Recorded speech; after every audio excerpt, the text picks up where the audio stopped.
A cold wind blew off Hanging Dog Mountain, and I had no fire, nor dared I strike so much as a spark that might betray my hiding place somewhere near an enemy alert, just waiting. Yesterday morning, watching my back trail, I saw a deer startle across a meadow in great bounds, disappeared in the forest. Later, shortly after high sun, two birds flew up. Suddenly, something was following me. Warm in my blanket, I huddled below earthen bank, concealed by brush and a fallen tree. The wind swept by above me. Oh, hi, how are you doing today?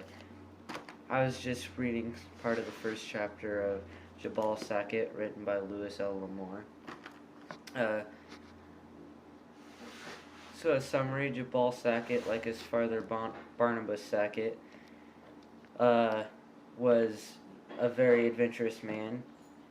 In Tennessee, he was called the Strange One because he was so adventurous and wanted to go westward so bad.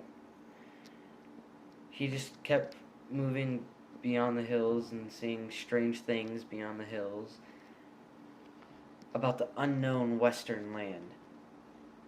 The novel chronicles Jabal's adventures, his friends and his foes. He meets Kitoa, an experienced Kickapoo warrior who becomes his first friend and companion. This happens very quickly. Uh, Throughout the book, their main goal is to find Ichikomi, Ichikomi, however you pronounce it. I'm not very good at pronouncing that type of stuff. A Nachiti woman who has taken a small group of warriors and gone west to find the tribe's new home hasn't returned, so Jubal and his friend Kitoa go and try to find her. A particular copy of the book is 338 pages long. Kind of a long read, small print, but well worth it. Obviously, Jubal Sackett, the main character, he's very adventurous. It's kind of obvious as his biggest characteristic, and dangerous, and an alright fighter. He's got into some squabbles throughout the book. There's his friend Kitoa, an experienced Kickapoo warrior.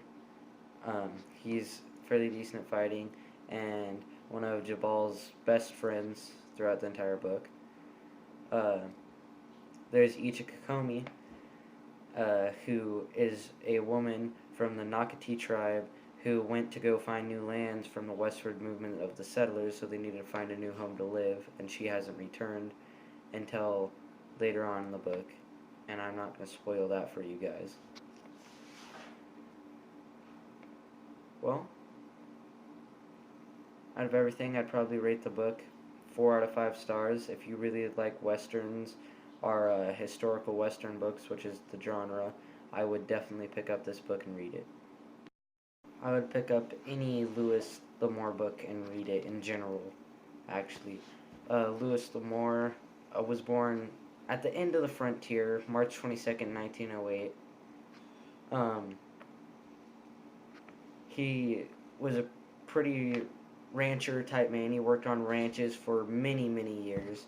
So he was really into the Western, and that's why his Westerns, I think, are so amazing and such great books, especially if you're like into that stuff and like reading and like outdoors and hunting and stuff. His books are absolutely amazing. So any book by him. But this was the first time reading this book for me, and I thought it was great.